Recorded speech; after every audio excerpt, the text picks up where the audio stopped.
So I'm David DeLay, Associate Dean for Graduate Programs and Research, and I'm here on behalf of Dr. Yellowbird to welcome our guest, Dr. Asher Ben-Arieh. How's that pronunciation? Not bad. I rolled it a little bit. Better than my French. Fair. Well, you know. All right. So in gratitude and thanks, we're just going to acknowledge the land on which the university sits. Traditional lands of the Anishinaabe, Cree, Oji-Cree, Dakota, and Dene peoples, and the homeland of the Red River Métis Nation. In gathering on these lands, we respect the treaties we made on these territories, and we acknowledge the colonial harms of the past and the present, and we dedicate ourselves to moving forward in partnership with Indigenous communities and in the spirit of reconciliation and collaboration. Today, the Faculty of Social Work has the distinct privilege of welcoming Professor Asher Ben-Arieh, one of the foremost experts in the field of child well-being and children's rights. Asher's work has spanned decades, and he has been a pioneer in studying and advocating for the rights and well-being of children worldwide. Dr. Ben-Arieh, I'm going to get it really well by the end. Is the Haruv Chair for the Study of Child Maltreatment at the Hebrew University of Jerusalem, Professor of Social Work and Dean of the Paul Baywald School of Social Work and Social Welfare. Asher has published extensively on children's well-being, child maltreatment, and indicators of child well-being. Oh, repetitious, but still, all the more for you. Professor Ben-Arieh is one of the leading international experts on social indicators and is the founding editor-in-chief of the Child Indicators Research Journal and the Child Wellbeing Indicators and Research book series. Currently, Professor Ben-Arieh is one of the PIs of the International Study of Children's Wellbeing Research Project. That's a multinational study, of course, and highly praised.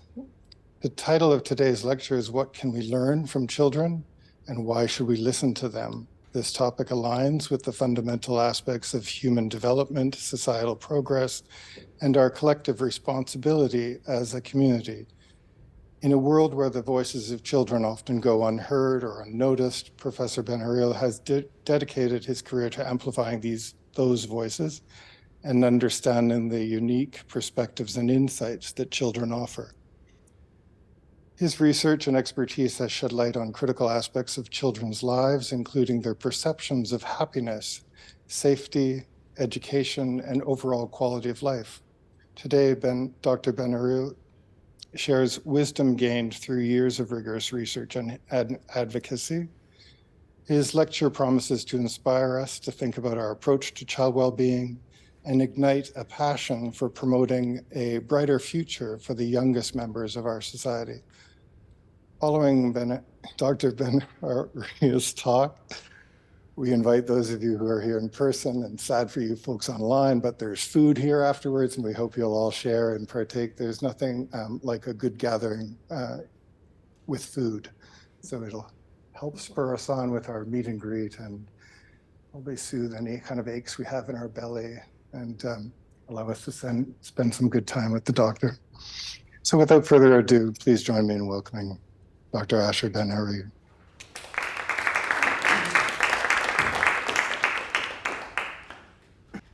Thank you very much. You know, one of the things I learned is that the good aspect about traveling, and those of you who know my trip here, that I was stuck in Toronto for a night, and then I was fortunate enough to visit Regina today because the plane was diverted, and then I arrived in Winnipeg for the first time. But the good thing about those trips internationally is that you get to hear your praises. And sometimes it's exaggerated, but I will try and meet at least some of the praises and talk about the things I want to talk today. Am I covering can you see the things behind me? Okay.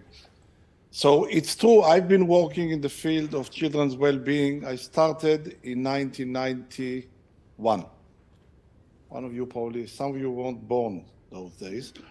But I published the first State of the Child in Israel, the same time that the Annie E. Casey Foundation started publishing the State of the Child in the United States. And I think the two of us, Bill O'Hare those days at the Annie Casey Foundation, and me in Israel were the longest standing editors of the State of the Child in Israel. But after publishing it for a year or two, I basically was unhappy with the data I was able to gather, and collected as much data as possible, but it wasn't good enough for what I wanted to do or what I wanted to know about children. And that started driving me or putting me forward into the field. And what I'm going to talk about today is some of the background of the field, then about the shifts that I recognized in the field. Some of them I recognize, some of them maybe I even helped to create. And then I want to use the most of the time to show you what we could learn from children and share with you data from 40-something countries and 140,000 kids, ages 8, 10, and 12, and not the usual suspects. Most of the countries are not European, North American countries alone, but different countries in different places around the world. The first challenge is, how do we define well-being? And it's a linguistic challenge, but a contextual challenge even more. First of all, linguistic. Most of the languages doesn't have a translation to well-being. There's no translation to well-being in Hebrew. There's no translation to well-being in Spanish. And there's no translation to well-being in German, at least the three I know. I don't speak Spanish and German, but I know I have colleagues there who told me. And yet we use the term well-being. In Hebrew, we have a translation for welfare. We have a translation for quality of life. We have a translation for happiness. We don't have a translation to well-being. And it's a different context. And I think that it's a new term in general, and it's penetrating the field, penetrating the research field, and generally we are talking about somebody who is happy, about somebody who is healthy, somebody that prosper, but the definition itself is hard to acknowledge. The late Al Kahn, anybody who studied comparative child welfare around the world knows Kahn and Kammerman or Kammerman or Kahn, but the late Al Kahn talked about the shift or the changes from child welfare or child saving to child development. We are talking even beyond that. We are talking about a new term, well-being, that will replace welfare, will replace standard of living, will replace the GDP. Talk about things that are subjective feelings, happiness, life conditions, self-fulfillment, opportunities for growth, balance between pleasure and pain, and many other aspects of it. And we are still trying to understand exactly what is well-being. And I think that would probably be the major, and is already, and would probably be in the future, the major contribution of children themselves. How do we define children's well-being? And I'll show you some very interesting graphs about the differences between the ages around the world. WHO, the World Health Organization, define health as a state of complete physical, mental, and social well-being, and not merely the absence of disease or infirmity, but it doesn't define social well-being. It just said that it's part of being healthy, but it doesn't define it beyond that. And then, in recent years, most of my work was done about the special place of subjective well-being, because in too many aspects, we are still looking on children and we are trying to define their well-being through the eyes of adults. And in many aspects, it's similar to when I was a student, I studied poor people, and we were defining poverty or the experience of living in poverty through the eyes of the professionals who were working with them. And only when we started to talk with the poor people themselves, we got different insights to their life and what's important for them. Very similar also to children. And we would probably pass that point, and most researchers, most people who are involved in the field would say today that children's well-being include a subjective factor. How do we define the subjective factor is a different issue that I will talk about in a few minutes. Why is learning from children so important? And I will put this here so it will be easier for me to look a moment. I would argue that there are 4 justifications for studying children's well-being and for involving children in research. First of all, it has to do about children's rights. And one of the anomalies when I started studying children's rights, you saw people who were talking about the need, researchers who were advocating on the need to incorporate children's perspective in policy making, to incorporate children's perspective in social services formation, but they never included the children's perspective in the research. And then on the other spectrum, there were people who said children could be the best researchers in the world, which was ridiculous in itself. And people say, if I only bring some adolescents for a 3 days workshop, I will make them the best researcher in the world, and they will do much better research than the professional who's doing research. Neither approach works. You could not train children in 3 days to be researchers, but you could not do children on children without involving children in and including their perspective. So the first one is the incorporating of children's rights. The second one is the changes in the perspective on children, which I will highlight in a moment, the changing context of child welfare, and the fact that the more we learn, we know that children know the most about their lives. And I'm always using an example. It's already 25 years ago, but when I spent a year in Clemson, South Carolina, there was a big study on the welfare reform of the Clinton era in the United States. And they've done a huge household survey, and they wanted to include the perspective of children, those days adolescents, but they ran out of money. So they decided to include the adolescent's perspective using what they called MKA, most knowledgeable adult. So they went to the parents and they asked them about the feelings of their adolescent children. Now, anybody who still remembers his adolescent years or has adolescent children in his house know that there is many things we know, but we don't know about their feelings. And they skewed the research totally because it was parents talking about what children think. So let's start with the children's rights. It's first of all, it's a normative legislative justification.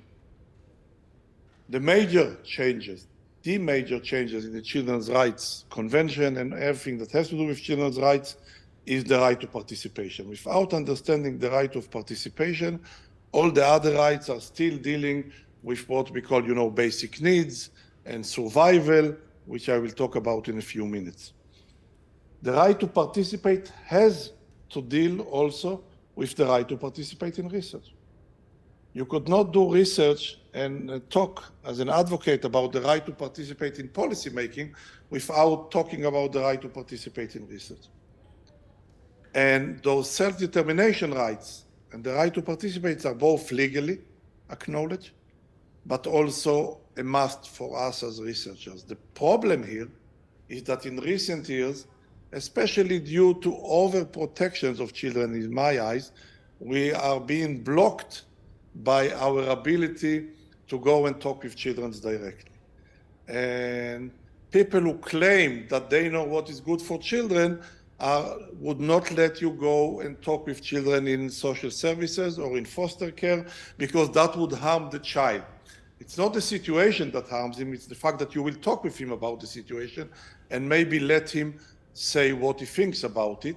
That's a major obstacle. In some countries, they almost blocked any opportunity to talk with children. And all the focus is about the consent of the parents, and almost nobody focuses on the consent of the children. So if the parents consent, or in some countries, if the teacher consent, then you don't need to get the consent of the child. But if the child wants to participate, you need the consent of an adult, and you are blocked. In many aspects, it's the same with any minority group that we dealt in the past. The same was told about the poor. They don't want to talk with you. The moment you went and sat down with a poor family and asked them to tell you or to teach you about their life, discussions were endless. Also, I remember myself as a young researcher, or other minorities that could be mentioned. The second is the changes on the perspective on children, and this is a theoretical justification. In too many theories, social theories, children are still regarded as unfinished persons. if I quote some of my colleagues. We now recognize that children are active persons in society. They are not a subject that we influence on them. The interaction between them and their environment, them and their parents, them and their teachers, is creating the situation, not the less than anybody else. And therefore, we need the children's subjective point of view of their lives. Otherwise, we will have an unfinished or an incomplete picture. And then the changing context of child welfare. And this was my main work 30 years ago, and I still quote it a lot, because in some aspects, people still don't realize that it comes from the state of the child in Israel. Even today, if you look in different countries, in different places, which data is collected about children? Most of the data is about survival and basic needs, and I'll give you 2 examples. The most dominant indicator of children's well-being is infant mortality rates. But infant mortality rates in most of the world is something that we already reduced to a level that couldn't be reduced anymore. There's always birth defects. Nature creates them. In Japan, it went under 3 per 1,000 live births in most of the Western world. And where it didn't went down, we know exactly what needs to be done to take it down. It's basically the question of bringing the needle to the child and giving him immunization. And then now we are dealing with preventing inter-family marriages, which creates much more birth defects and create more infant mortality. So it's not a question of if the child would live or die anymore. The question that I'm interested is, will the child live to his optimal physical potential? Will he have a good enough diet to grow to his optimal height, to have the optimal cognitive ability? So it's not if he will die or live, but what kind of life will he have in the health perspective. A similar shift from a basic need, not a survival, from a basic need, is in the education. The most influential indicator of children's well-being in the education system is school enrollment rates, still today. In all of the world, school enrollment rates in primary school is not a question anymore. There's always small minorities, 1, 2, 3%, but in most of the world, all of the world, including the developing world, it's 95% and more. So it's not the issue of access to education anymore, it's the issue of the quality of the education that the children get. And that's a totally new field, how to define quality of education, how to go to its optimal potential. And in many aspects, we are entering, especially in the second shift that I'm talking, into a minefield of culture and values. When we talk about the shift from negative to positive, most of the state of the world children, most of the status of children's report, most of the studies of children look to see if children are exposed to risk factors, which is very important. But if they are not exposed to risk factors, then you define, or most researchers define, they have a good life. But that's an anomaly. The fact that they are not exposed to risk factors means they are not exposed to risk factors. It doesn't say anything about how good their life is. And positive aspects in children's life is in the essence of what I call the minefield of culture and religion. I'll give you one example. I have a good colleague from the Chinese University from Hong Kong. He wrote a fabulous paper about discipline. The same level of discipline of children in a Chinese culture would be regarded as negative, and in Israeli culture would be regarded as positive.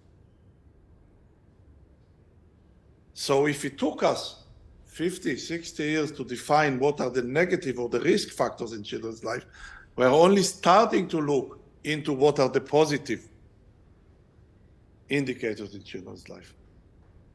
Everybody talks about the ACEs. Now there is some literature talking about the PACEs, the positive things. But what is positive? What creates resilience? And I know I'm touching some of the things that people here are studying, but we are only starting. in the general field of social sciences to acknowledge what are the positive indicators in children's life. The first shift is the shift I like the most, and it's from what we call the well-becoming to well-being. Even today, most of the studies look on children's well-being, will evaluate children's well-being, if I'll be cynical for a moment, by anticipating how much this child will earn when he will be an adult. And it doesn't look on how much his well-being as a child, how much he enjoys his childhood. The future-oriented perspective is the strongest. Now think when the first paper, the first thoughts about childhood as a stage of itself, written by a group of European sociologists, Jens Kvartrup, Helmut Wintersberger, and some others, edited a very influential book in 1989, Childhood Matters. That was the title. It was a European project. They went against the two most influential theories in social sciences, the developmental psychology. What is the developmental psychology about? And I'm not against it. But it's all about transition from infancy to childhood, from childhood to adolescence, from adolescence to adulthood. And the other one is the socialization in sociology. We socialize the children today so they will be good adults. But what about their childhood? And how do we measure the well-being of children and not how well do we prepare them for adulthood? And again, think about the tiger moms phenomena and others. How much can we interfere in the well-being of children? And I'll show you as a sacrifice for the future, I'll show you data later on. It's very interesting, the data, especially from the Asian countries, South Korea and others, and children report a lower subjective well-being there than all the other countries. And when we try to check, and the study was done by my colleague Bong Julie, he found that the strongest factor that influences the subjective well-being there is the fact they have no freedom to choose. Because they finish school, they go to after school. They finish after school, they go to evening school. Everything is oriented towards finishing the exams in the best possible grades so they could apply to Harvard. And the last shift has to do, and this is the shift that the people from the children's rights perspective like less, because after studying children's rights for many years and being a supporter of the Convention of the Right of the Child, I acknowledge the fact that in some things the convention did us harm. And the main place that the convention made us harm is that this shift goes the other ways. And the convention, by most people, not the people who believe in children's rights, but the other people in the world, which is the majority still, the convention is looked as a legal document. There is a list of things you need to tick. Reach that level of entitlement, the right is fulfilled. But when we talk about children's well-being, we are never satisfied. Whichever level of well-being the children would reach, we want a higher level for them. And here the convention led for its legal procedure or legal aspect from a focus on what is desired to legally established minimums. And I don't like legally established minimums. I want always more than that for the children. And then the practical methodological justification is that children know the most about their lives. Any study that was done, and I will quote a few of them, show that when you compare the children's perceptions and the adult perception, be they their parents or their professionals or social workers or anybody else, there is a contradiction, a significant contradiction. I'll give you two examples. We've done a study in South Carolina. We asked teachers, parents, and children in the same schools about children's safety in the schools. According to the parents, the Third World War started. You need to recruit the National Guard of the sovereign state of South Carolina and send them to save the children in school. According to the teachers, there isn't an issue of children's safety in schools. And according to the children, it's somewhere in between. And the differences are significant. Now think about it practically. If you are the Secretary of Education in the state of South Carolina, whose perspective counts? How do you decide is this an issue or not an issue? Now, all perspectives are important. Parents are also your audience. You don't want parents to be afraid when they send their kids to school. But you don't want to alienate the teachers. Whose perspective counts? And whenever we do it, we get the same perspective again and again. And I'll give you another example from a PhD student of mine who was doing time use studies of children. So the way we asked children, we gave them a list of activities, and how much time did you devote to each of the activities the day before or in the last week? A valid mechanism of time use studies. She calculated all the activities, added the activities added, summed all the time together, came up with 28 hours per day. Rushed to my office, half crying, blaming that I'm going to ruin her career. She'll never finish her PhD. Me and my crazy idea that you need to talk with children. And look what happened. They came up to 28 hours, which is, of course, doesn't exist in one day. So after laughing a bit, I told her, on the contrary, if you would reach 24 hours, I would be afraid that your research is not valid. She asked why. I said, you know, at least my children, whenever they have done homework, the same time they surf the net and listen to music. So their understanding of time use is different than us. And I'm always laughing at myself, say that my wife tells me that women can do more than one thing at the same time also. It's not only children, and the men usually fail in doing it. But it's a different perspective. And the last example from the field of child maltreatment, we asked children and the professional in emergency shelters about the children's satisfaction in the emergency shelter. They are supposed to spend there between 3 to 6 months. It's a 24 hours. They are always with the staff and everything. The staff told us the children were overall satisfied, except one thing: they didn't like the other kids in the emergency shelter.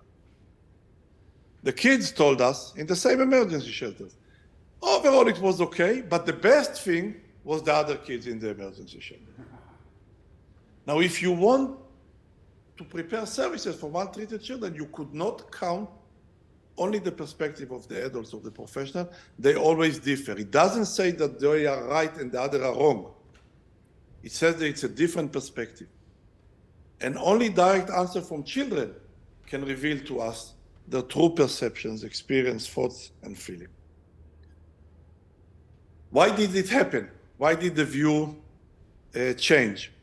I would argue that there is two major sources: normative, legislative, and theoretical advancement, and changes in the technical and methodological research abilities, which I will highlight very shortly, and then I'll jump to the data, because that's the most interesting thing. So I would single out three theoretical or normative advancement that happened in the last 50 years and advanced the understanding of child well-being. The first is the ecological theories of child development. Now, all of us grew on Uri Bronfenbrenner, but if we will check it, we will see that Uri Bronfenbrenner published his influential paper only 50 years ago, less than 50 years ago. And in social sciences, creating a field, it's nothing. And until Uri Bronfenbrenner published his ecology of child development, most of us were interested in the micro level, in what's happening in the family, and we didn't recognize that there is so much beyond that affected children. Second, I talked about is the normative concept of children's rights. And the third, which I just mentioned, I'll say a few words about it now again, is the new sociology of childhood at the stage of itself. This was a dramatic change that happened also in the late 80s, early 90s. The fact that we recognize for the first time that childhood is not only a preparation for adulthood. It's also a sociological construct by itself. It's also a preparation for adulthood. The future-oriented, the well-becoming is also very important because it's the future of our society. But you could not disregard the current well-being without looking just for the future well-being. In many aspects, That led to the understanding that childhood is a construct that play and influence and interact with other constructs very similar to gender. Now, nobody would argue that gender didn't influence social policies. The same way the concept of childhood, as it changed, influenced social policies or influences social policies on the general level, and the same also on the personal level. The individual child is an actor, is an active actor, is not a passive something that we influence him. He influences his family, his neighborhood, his community, his peer groups, and so on. And then the new methodological and technical abilities. The first one, people didn't realize it happening. Until 1992, a small booklet was published in Europe. It's called Do Children Count? And it's the call for using the child as a unit of observation. I'll give you an example from my experience. When I started doing the state of the child in Israel, I went to the National Insurance Institute in Israel and asked them to give me data about unemployment and children, unemployment of adults and children. The data I got from them was the number of unemployed people who had children and the average number of children per child. It took me 3 years to convince them to give me a different data. And that's the number of children who has an unemployed parent. Now, if you want to help the unemployed, you need the first data, and it's very important. But if you want to help children to deal with the unemployment of the parents, you need the second data. And it's a different data. And in too many aspects, children are hidden within their household. The best example, and the worst example, but it's the great example, is the poverty line. We calculate the poverty line all over the world. We are able to go down to the household or the family. And then we assume that within the household, the division of resources is equal. We calculate for the size, the third people in the household doesn't count as the first two, but we calculate or we assume the division is equal, and we know it's not equal. We know that in some cultures, boys will get more than girls. We know that in other cultures, the older child will get more than the younger child. In some families, the parents will save from their mouth and give to the children. In other families, the parents will save from their children's mouth and take it for themselves. So the assumption that within the household, the division of resources is equal is a wrong assumption. Everybody knows it. And still we don't know how to solve that problem, and we don't use the child as the unit of observation.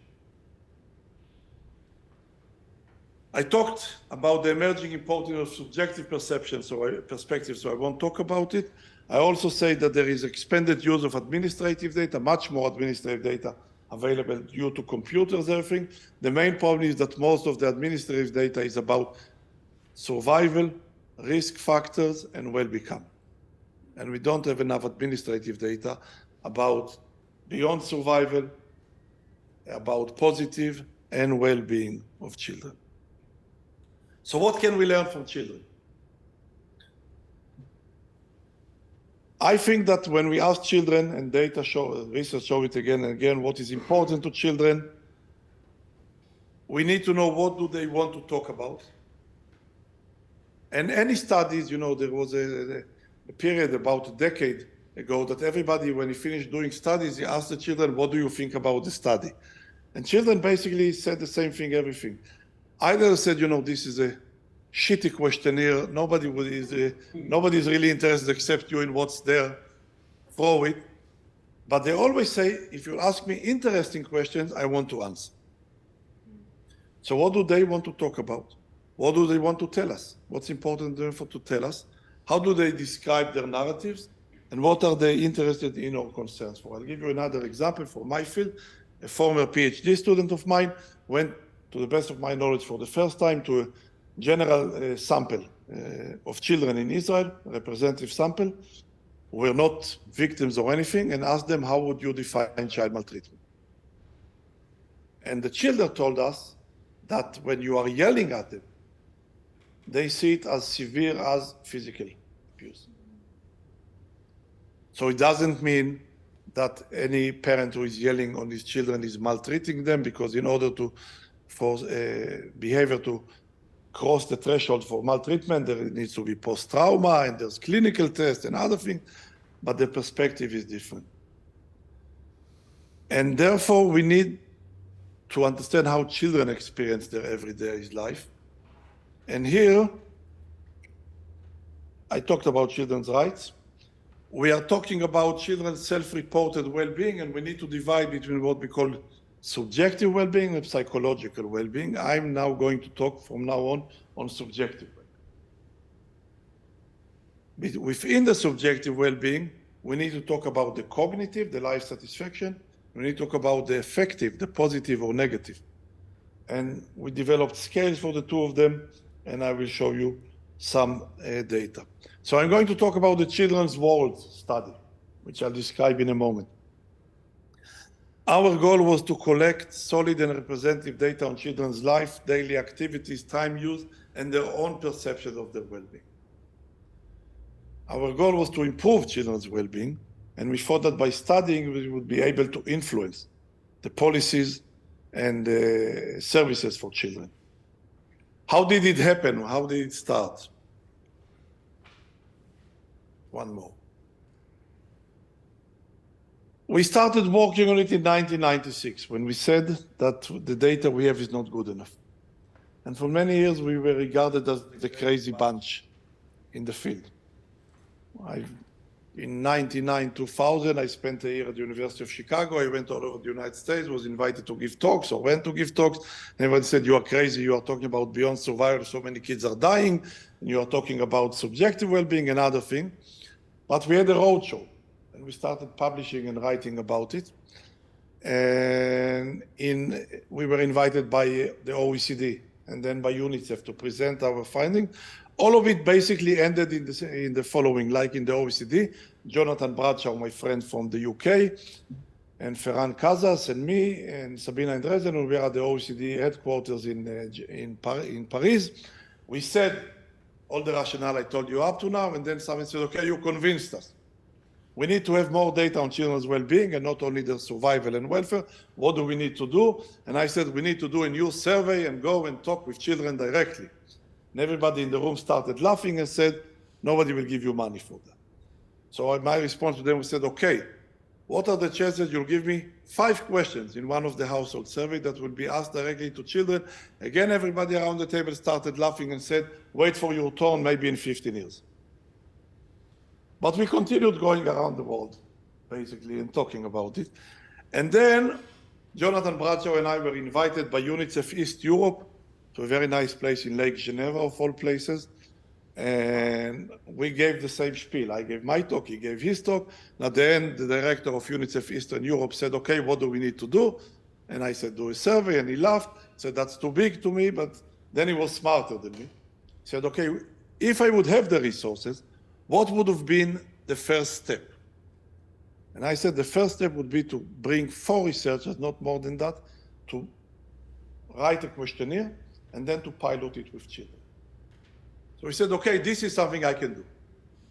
So a year later, Ferran Casas, Sabina Andresen from Germany, Jonathan Bradshaw from the UK, and myself met again in Switzerland.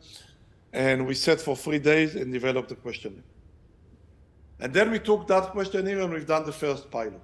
And I think that's when I met Ashley for the first time. And she has done the first pilot here in Manitoba. And first or the second, but still in the pilot level. And we took that questionnaire and we tested it in 9 countries among 10,000 kids in different languages, Spanish, German, Hebrew, English. That's it, I think. But we tested it. And then we got some resources from World Vision Germany, and we met again. And we started to work on the questionnaire. And everybody came back with many more questions he wanted to ask. And the questionnaire started to become too long. And then we took a very smart decision. I'm telling you also tips from doing an international research. That there's no way 5 people could decide together. We appointed 2, and they built a questionnaire, and they built an annex. And then we went and done what we call the deep pilot. 14 countries, 3,000 children per country, ages 8, 10, and 12, convenience sample. That was the first wave. Second wave, we got money from the Jacobs Foundation, and we've done the survey among 18 countries, 60,000 children in a representative sample for the first time. It was so successful that the Jacobs Foundation gave us a smaller grant for the second phase, just for the coordination, and we conducted the study in 35 countries, among 128,000 kids, same ages, using representative sample, and then COVID came just when we were supposed to publish our data, and we've done another unrepresentative sample in 24 countries. And in 2025, we'll do the fifth wave, hopefully, in a representative sample in many countries. This is a school in Nepal, by the way, that the data was collected. And that's another picture from a school in Nepal. We used paper and pencil questionnaires in Nepal. The third wave of the Children's World, which is most of the data I'm going to show you today, is the largest survey of its kind in the world. Over 128,000 kids, ages 8, 10, and 12, 35 countries from 4 continents. You could see the countries, it's not the usual suspects. Here is the 43 countries that participated in one of the waves. The orange here for Canada is due to Ashley's work in Manitoba. In the United States, in Alaska, it's due to the work that was done in South Dakota. It's not a representative sample of the United States. And in Russia, it was 2 men in Siberia. But in the other countries, it was much bigger. 70% are developed countries and 30% are developing countries. And you could see the list here. And the list is very important because, as I told you at the beginning, those are not the usual suspects. It's not just European, English-speaking, or Western countries. And it shows also in the data, which I'll show you in a moment. So you could see the list of the countries. I won't go over it. We are not strong enough in Latin America. We have data from Brazil and Chile, some small data that came from Argentina. In one of the waves, Colombia participated, but never collected a full representative sample. We have lots of countries from Asia, only 2 countries from Africa. It's not enough. We need to collect more. This is the overall countries that participated in everything. What did we ask? We asked about school. We asked about friends. We asked about home and family, about the living environment, the time use of children, money and economic condition, subjective well-being, about myself, not me, but the child, and the children's rights. Those are the numbers. It's small and hard to see, but you could see that in the third wave, the age of 10, which is the middle column, was the must. We didn't give them the money to collect data. Each country raised their own money. So the age of 10 was the must. Age of 8 and 12 were, you could do it or not, but you had to collect a representative sample. And before I show you the data, when we compare, and for example, when we compare between countries, which is part of what I'm going to show you, there is 3 things we want to compare between. We could compare between the inequalities of well-being, if our goal is to reduce inequality. So we don't measure the average of a state or a country. We average the gap between those who are happy and those who are not happy. Second is means or mean ranks. Here we want to increase the average happiness or satisfaction or well-being of children in a country. Or as a social worker, I'm very interested with the percentage of low well-being. So it could be a high average, but there is 5% of the children who report they don't feel safe at home. Then those 5% are very important for. I will skip are comparisons meaningful? I will answer you, the answer is yes. It's problematic. You need to do good translation. You need to do back translation. You need to do pilot group, focus group with children. I'll give you one example. For the 8 years old, we use emoticons of smileys. 5 Likert scale. In the 10 and 12, we used an 11 Likert scale, 0 to 10. But in the 8 years old, we use a 5-point with emoticons. And we've put the middle emoticon with the mouth horizontal. And the children in the focus group in Spain, Germany, and Israel told us that's not neutral. If the line is straight, he's sad or he's angry. And we started playing with the emoticon until we reached an angle. And in the free countries, kids said, now it's neutral. Now figure what would have happened if we would have gone with a scale that we thought the middle is neutral and the kids thought the middle is not neutral. So this pilot and deep pilot was very important. I will skip this and I promise you some data. I hope you could see it. This is life satisfaction at all, at large, in one of the scale.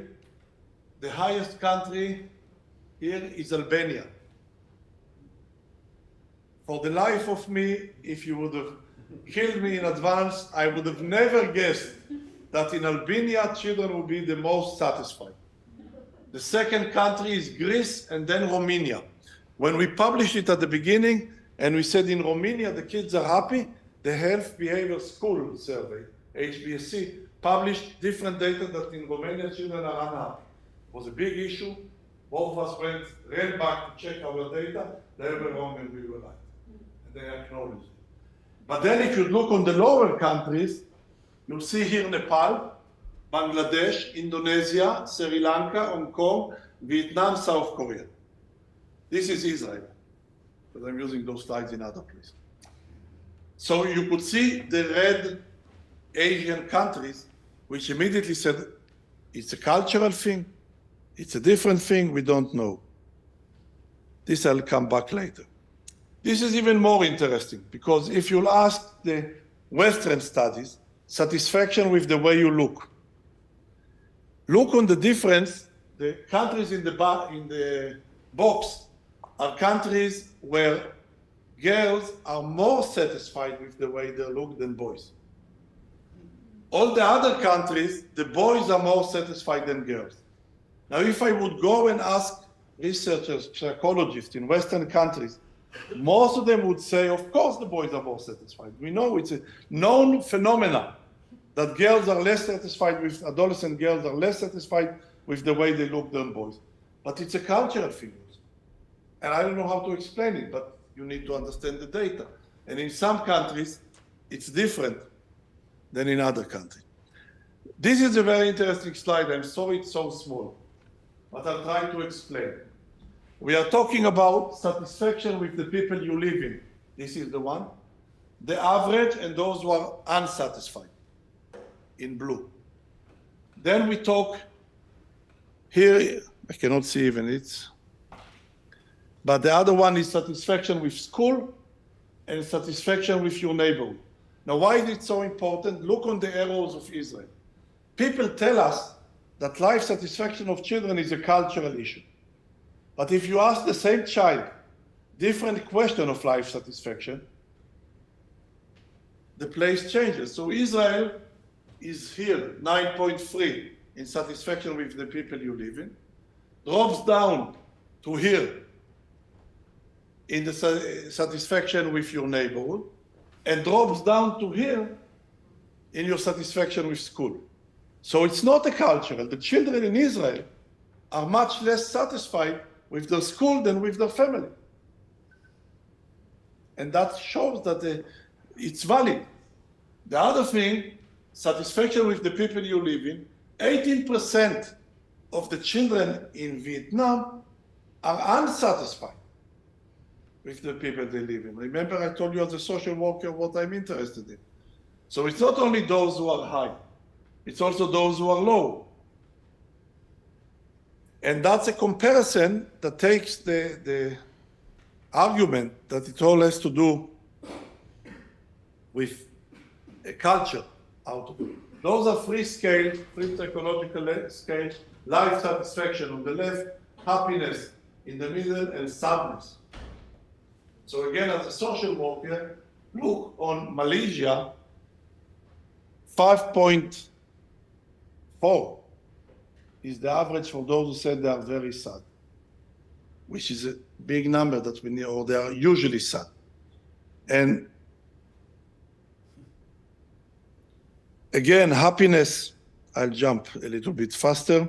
Sadness, and the red and the blue is the gender. The blue is boys, the pink is girls.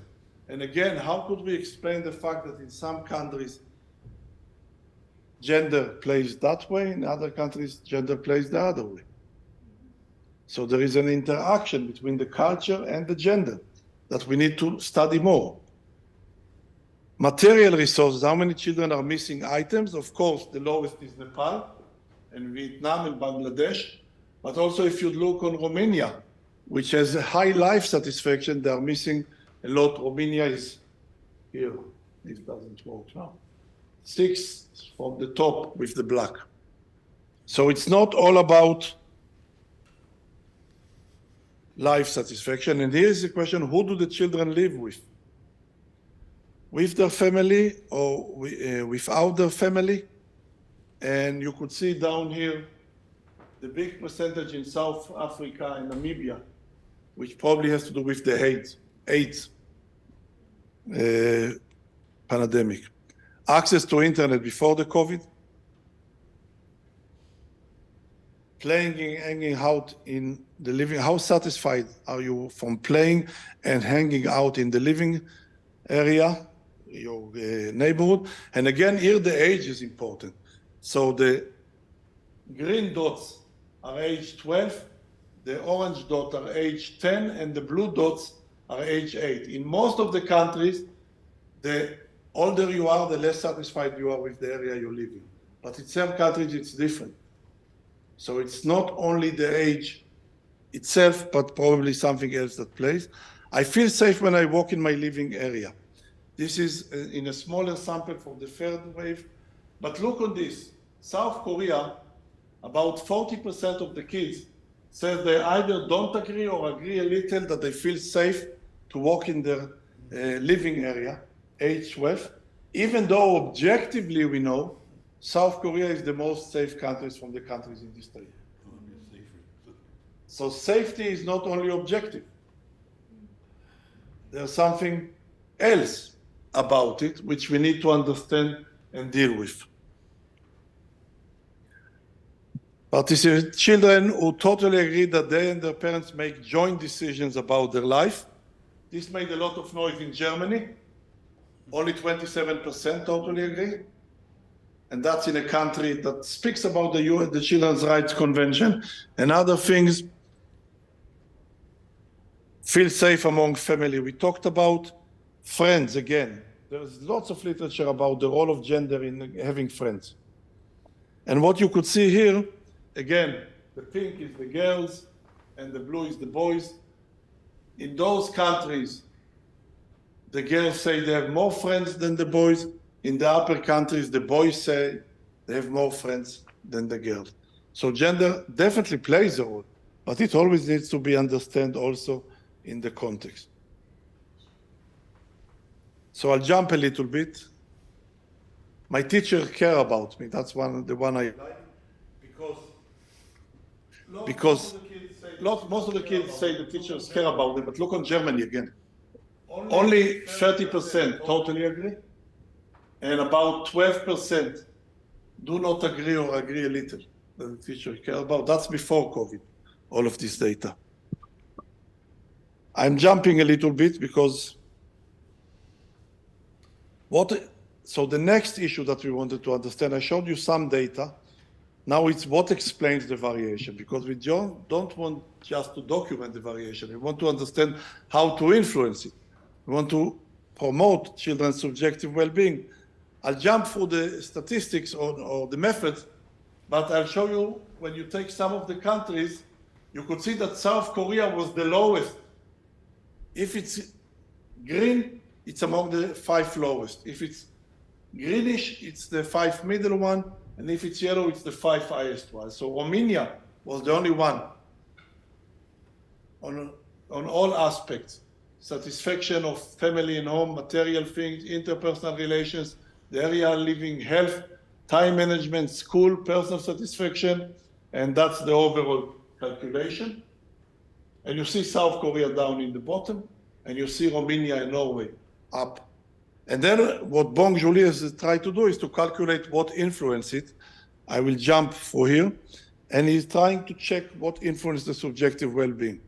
So money explain part of it, but I want to jump even more. Time use, explain a lot, and you could see the line. Learning or satisfaction with school, explain 3.4. Relationship is explained more than learning. Safe environment explains less. Self explain a lot. And feeling safe at home, again, I will jump. And basically what Bong found, before I'm closing up, is two things. He found two factors that influence the subjective well-being of children when you hold the country steady. It's not the Asian culture and nothing. It's the perception of the self and the freedom to choose. Now, perception of self is harder to deal with in policy aspects, even though we are trying to convince children that not everybody needs to look like Barbie and Ken. But freedom to choose is definitely something that policy could deal with. And start with the small things. Freedom to choose in school, freedom to choose in house, among options. It doesn't, and I think COVID at least saved me one argument, because people said if you ask children what they want or give them freedom to choose, all of them would choose not to go to school. I think COVID showed us that children like going to school. Not necessarily for learning sometimes, but they like going to school. And they like going to school from a specific topic. And then this is the last thing I want to show you. This is a study that showed the relationship between adult life satisfaction and GDP in countries. And there is a correlation. It's the Reuters adult life satisfaction compared to the GDP, and it's countries that are richer, the adults are more satisfied with their life. This is the adolescents' subjective well-being from a survey that was done. And opposite. So countries that are poorer, the adolescents are more satisfied with their life. Slightly, the correlation here is much smaller than the correlation here, but still it's the opposite. And this is our study, and this is children's, age 8, 10, and 12, and the GDP, there's no relation at all. So is GDP related to subjective well-being? Depends who you ask. If you ask adults, it's related. If you ask adolescents, it's related, but in the opposite direction. If you ask children, it's not related. Thank you very much.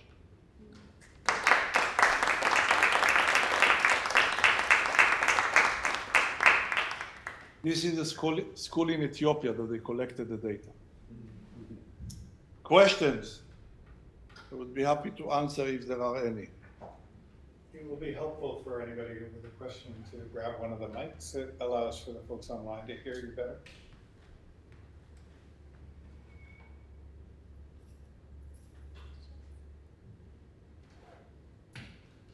I have a question, Asher. Okay.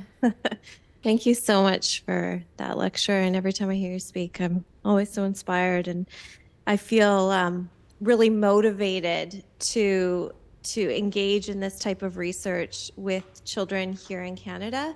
But then when we start doing this research, I'm reminded of why it's so why I'm so discouraged, because it is so challenging. We face you know, that like tension you spoke about between children, like wanting to protect children versus, you know, providing them with opportunities to participate. And I think, you know, some of us as academics and researchers have faced some of those challenges with research ethics boards. So I'm just wondering if you can speak about like maybe strategies to kind of mitigate some of those concerns around this tension, whether it's real or perceived. And can you share a little bit about what's been done in other country contexts? Because I know, speaking from experience doing the pilot of the Children's World Study, it was impossible to move forward and do any work, even with like quite a robust community sample, because of so many like gatekeepers along the way. And I appreciate the role that they serve. And I think from a parent myself, I want to know what my kids are participating in. But, you know, are we doing harm to children by not providing opportunities for them to participate. So if that doesn't, I don't know if that makes any sense, but if you could speak to that, I'd appreciate any. Yeah, I would say a few words about it. I said, first of all, I'm quoting here my good friend and colleague Sabina in Dresden. I think that part of it is a political debate. And it has to do also with child maltreatment, but also with participation of children in other things. I think that some of the people who serve as gatekeepers for us talking for children don't do it because they want to protect their children, but because they want to keep their power over the children. And I know I'm blunt, but I'm a blunt guy. I'm always saying what I think. And I think and you've seen it all over, you know. Sabina taught me that we won't be able to solve, if ever, the issue of child maltreatment if we want to get into the political debate of the power relationship between children and adults. And the example she is using, unfortunately, is from physical abuse of women or sexual harassment. I think we now acknowledge that, first of all, we've done a very poor job in solving those issues, and that in order to do it, we need to change the power relations between women and men. Now, if it's true for women, why isn't it true for children and adults? That's one thing I want to put forward. Second is research. So some are trying to keep their power. The others don't realize or think that if they won't talk about it with the children won't know. And that's a gross mistake. It's like, you know, in a divorce process of parents. Some parents think that if they won't talk with the children about the fact they are divorcing, the children won't know there are conflict between the parents. Children knows. Whenever you ask them, you're always surprised how smart they are. You know, there is a very interesting talk by Ferran Casas. He calls the title, "It's Time to Stop Being Surprised," because he says whenever we ask children, we are surprised how smart they are, how knowledgeable, how much they know. We need to stop being surprised. So I think it's a combination between two. Part of it is a political debate. The second part is, I would say, a patronage, that you think that if I won't talk with him about it, a child who was abused, the fact that you would talk with him about the abuse, if you won't talk with him, he won't remember the abuse. Of course he will remember the abuse. He lives through it. He doesn't deal with those severe issues. He deals with those severe issues. So I don't get it. Practically, we are in big trouble.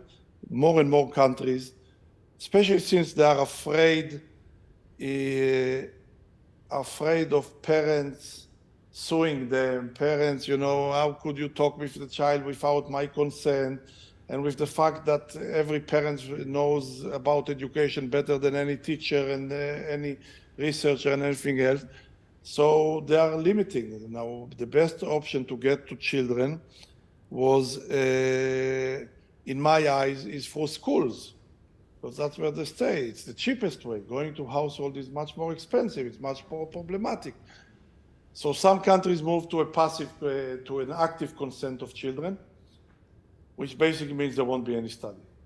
Because the active consent means that you expect the child to remember to bring the letter to the parents to sign, and the child to remember to bring it back. When my younger kid finished high school, we opened his bag. I think we found the notes dating 6 years ago.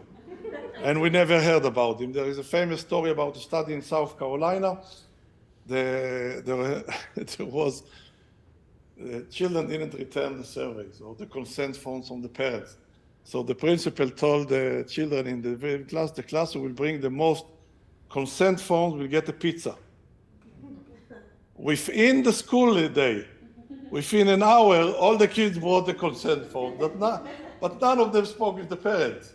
But they brought the consent form because they wanted the pizza.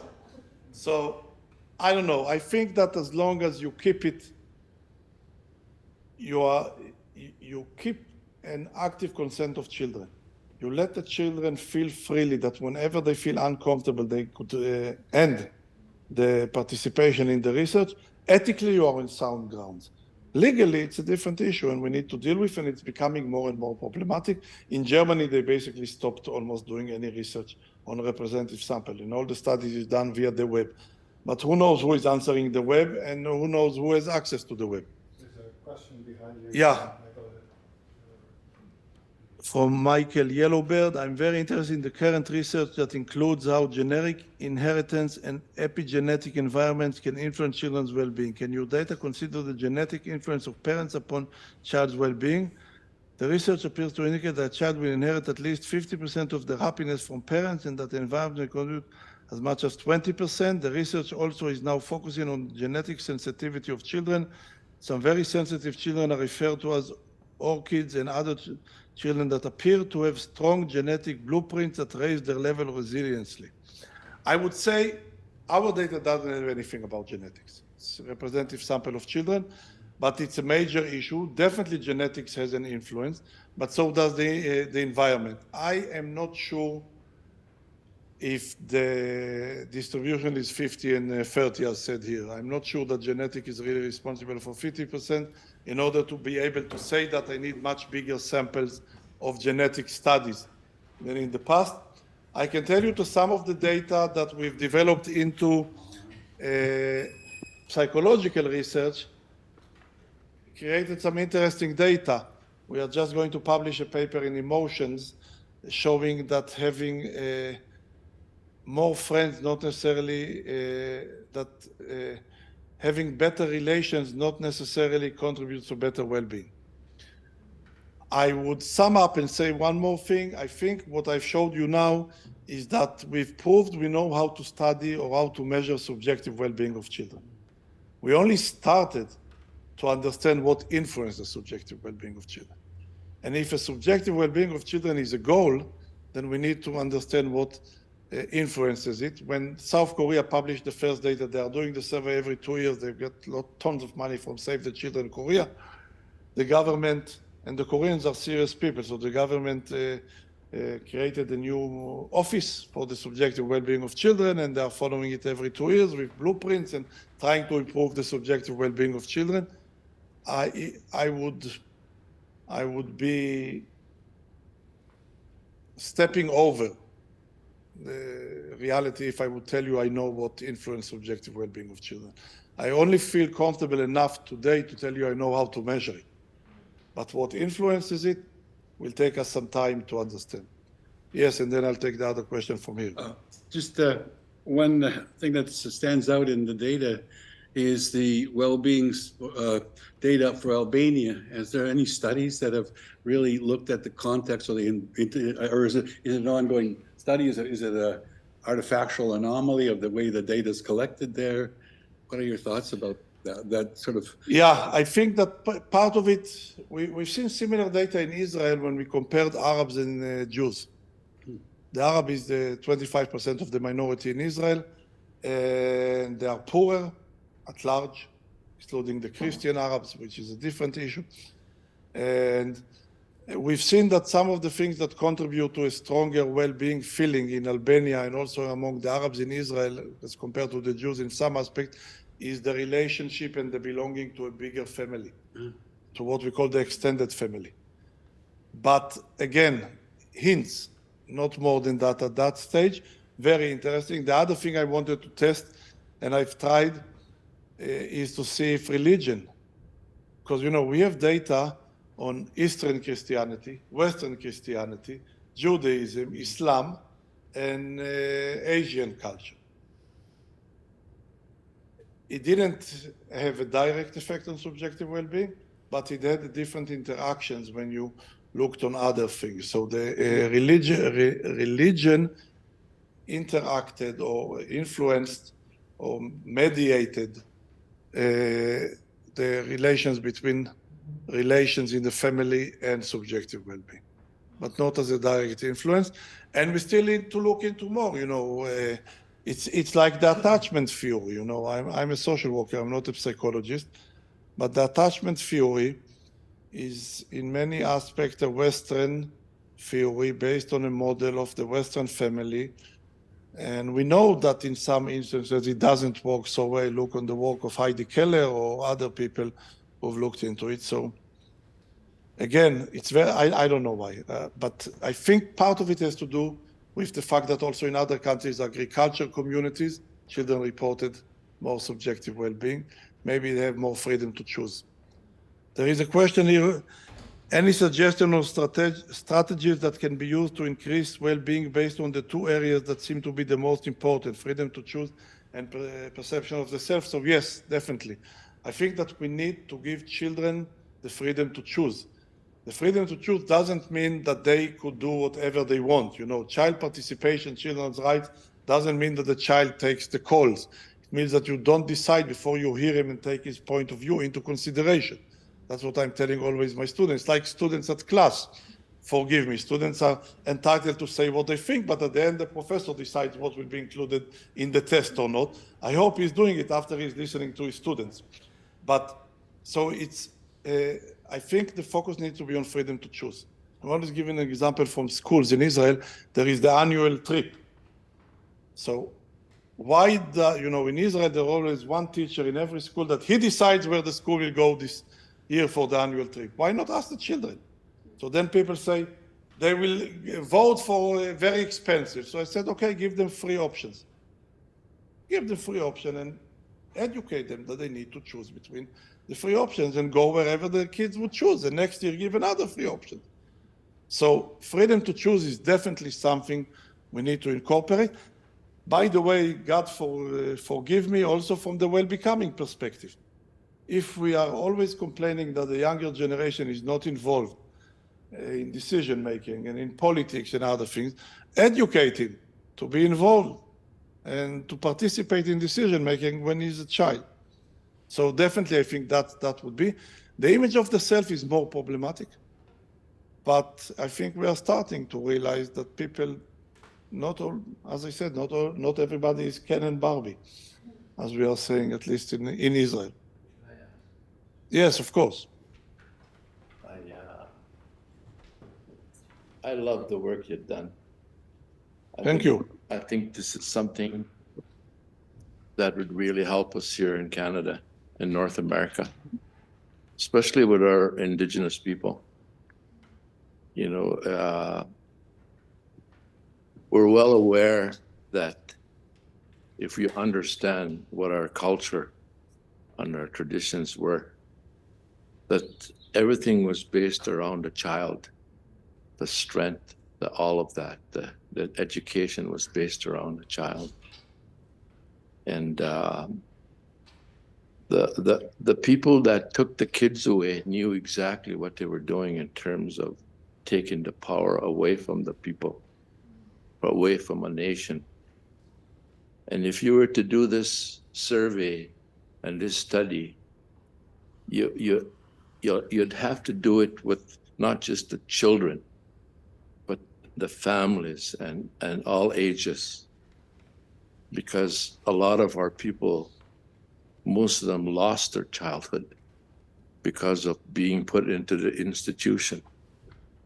And I think a study like this would really show what happened, what really happened. And there has to be a second phase to this. What needs to happen to change so we can come back into balance? Because our idea for us in terms of well-being means minubmadiziwin, which means living a good life, well-being. That's what it means. But you'd have to do the whole community. I think you are touching a very important topic, which broader than my talk today, and I think Tracy and Ashley heard about it when we met in Jerusalem a couple of months ago.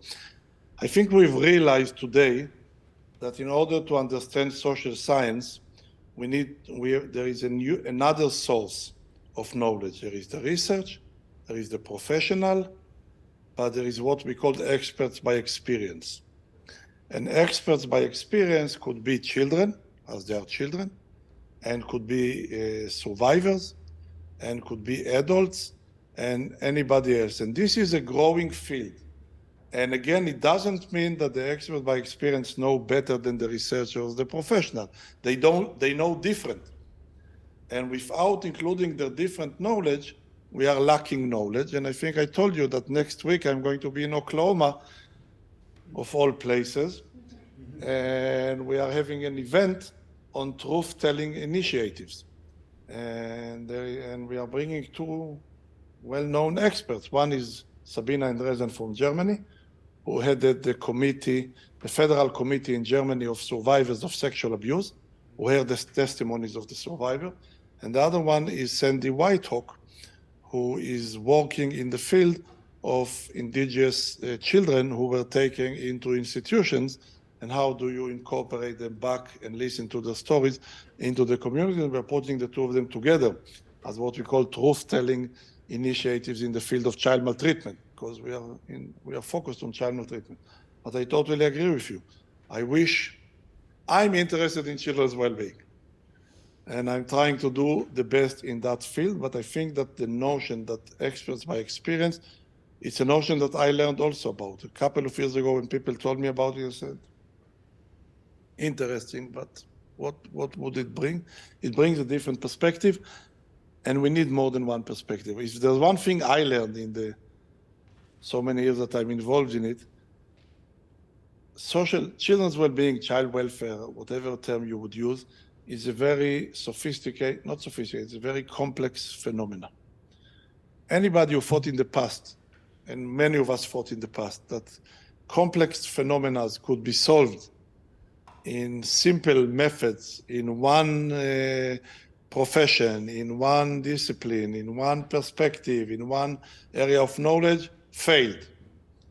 We need the experiences of the people and the children. We need the experts, the professionals, and we need the research. And only if we will be able to combine all of it together, then maybe, finally, we'll be able to advance to solving or at least reducing some of the social problems that all of us are facing, and we are facing a lot of social problems that are only becoming. So thank you very much. I totally agree with you. Any other questions? Students in Canada are very quiet. No questions. We'll just give them some wine. Well, why don't we formally end this session? Thank you to everyone online who joined today. And again, Asher, thank you for sharing your experience and wisdom with us. So thank you.